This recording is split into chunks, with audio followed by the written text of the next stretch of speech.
اعوذ باللہ من الشیطان الرجیم بسم اللہ الرحمن الرحیم الصلاۃ والسلام علی رسولہ الکریم والحمد للہ رب العالمین۔ السلام علیکم ورحمۃ اللہ وبرکاتہ۔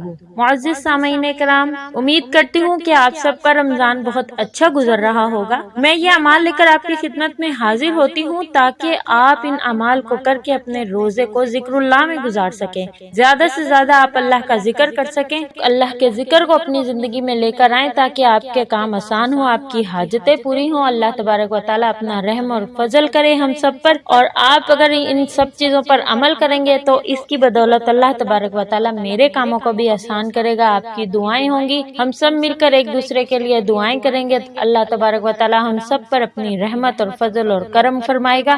آج کے میرے جو اعمال ہیں، جو میں نے حدیثوں سے اور قرآن مجید کی سورتوں اور آیتوں سے اکٹھے کیے ہیں، وہ سب رزق کے متعلق ہیں، تمام حاجات کے متعلق ہے۔ رمضان المبارک میں یہ اعمال کر کے آپ اللہ سے برکت طلب کر سکتے ہیں، اور یہ اعمال جو میں آپ کو بتاتی ہوں یہ صرف رمضان المبارک کے ساتھ خاص نہیں ہے، یہ آپ دوسرے دنوں میں بھی کر سکتے ہیں اسی تعداد کے ساتھ اور اسی طریقے کے ساتھ۔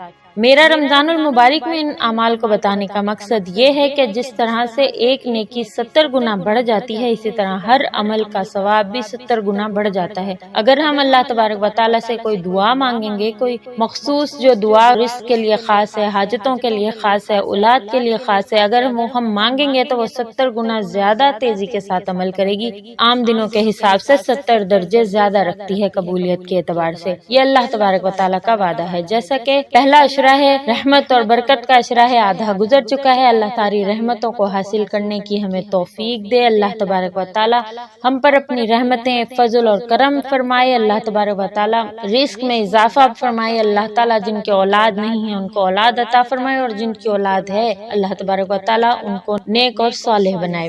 آج کے اعمال بتانے سے پہلے میری آپ سے گزارش ہے کہ اگر آپ نئے ہیں میرے چینل پر اور مجھے پہلی مرتبہ سن رہے ہیں تو میرے چینل کو سبسکرائب کیجئے اور ساتھ ہی لگے بیل نوٹیفیکیشن کو آن کر دیں۔ اس کے آن کرنے سے یہ فائدہ ہوگا کہ آپ کو میری ہر نئی آنے والی ویڈیو کی اپڈیٹ جو ہے وہ نوٹیفیکیشن کی صورت میں مل جائے گی۔ چھوٹے روزے کے اعمال میں فجر کے ادا کرنے کے بعد آپ نے سورۃ آل عمران کی آیت نمبر 26 کو 21 مرتبہ پڑھنا ہے۔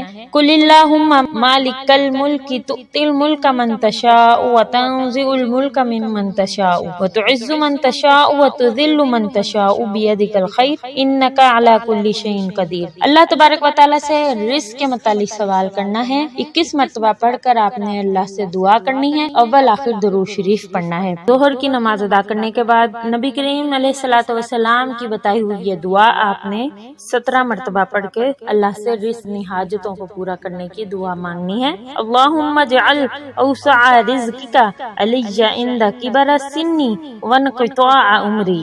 اے اللہ میری روزی میں فراخی کر دے میرے بڑھاپے تک اور عمر کے ختم ہونے تک۔ اس کو آپ نے 17 مرتبہ پڑھنا ہے۔ صحابی نے عرض کیا کہ میں ایک دن رسول اللہ صلی اللہ علیہ وآلہ وسلم کے ساتھ سواری پر پیچھے بیٹھا تھا۔ آپ صلی اللہ علیہ وآلہ وسلم نے فرمایا، اے لڑکے، بے شک میں تمہیں چند اہم باتیں بتلا رہا ہوں، تم اللہ کے احکام کی حفاظت کرو، وہ تمہاری حفاظت فرمائے گا۔ تو اللہ کے حقوق کا خیال رکھو، اسے تم اپنے سامنے پاؤ گے۔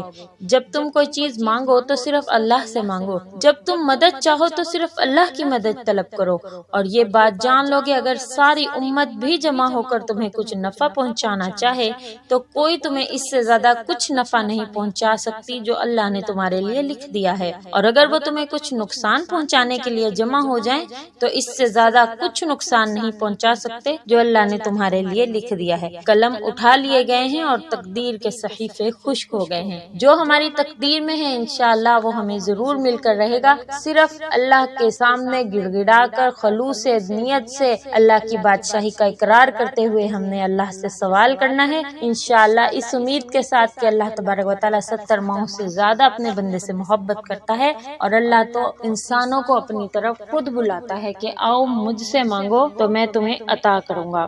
بعد نماز عصر آپ نے سورۃ طلاق کی آیت نمبر 2 کو 17 مرتبہ پڑھنا ہے۔ آیت نمبر 2 میں دہرا دیتی ہوں، فَإِذَا بَلَغْنَ أَجَلَهُنَّ فَأَمْسِكُوهُنَّ بِمَعْرُوفٍ بمعروف او فارقوهن بمعروف واشهدوا ذوي عدل منكم واقیموا الشهادة لله ذلكم يعظ به من كان يؤمن بالله واليوم الآخر ومن يتق الله يجعل له مخرجا۔ اور جو کوئی خدا سے ڈرے گا اس کے لیے رنج سے خلاصی کی صورت پیدا کر دیں گے۔ تو یہ بھی آیت جو ہے یہ رزق کے لیے خاص ہے۔ بعد نماز مغرب آپ نے آیت الکرسی کو 25 مرتبہ پڑھنا ہے۔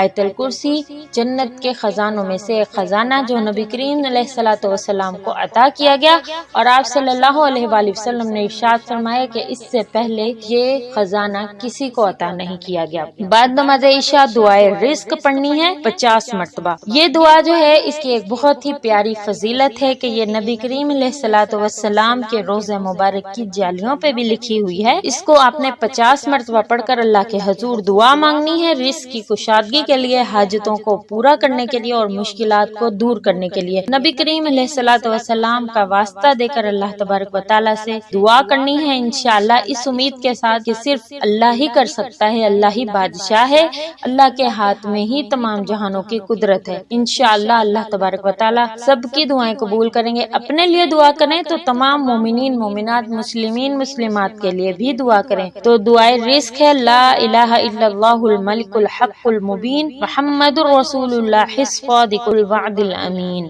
اللہ تعالیٰ جو بادشاہ ہے، برحق ہے، ہر چیز کو کھول کر بیان کرنے والا ہے، اس کے سوا کوئی معبود نہیں، اور حضرت محمد مصطفیٰ صلی اللہ علیہ وآلہ وسلم اللہ کے رسول ہیں، وہ جو وعدے کے سچے اور امانت دار ہیں۔ انشاءاللہ تبارک و تعالیٰ آپ سب بھی یہ اعمال کیجئے، میں بھی کروں گی، اور ایک دوسرے کے لیے دعائیں کرتے رہا کریں۔ انشاءاللہ اللہ تعالیٰ ضرور دعاؤں کو قبول فرمائیں گے اور آپ کو آسانیاں عطا فرمائیں گے، آسانیاں تقسیم کرنے کا شرف بھی عطا فرمائیں گے۔ انشاءاللہ اگلے دن کے اعمال کے ساتھ آپ کی خدمت میں حاضر ہوں گی، تب تک کے لیے السلام علیکم ورحمۃ اللہ وبرکاتہ۔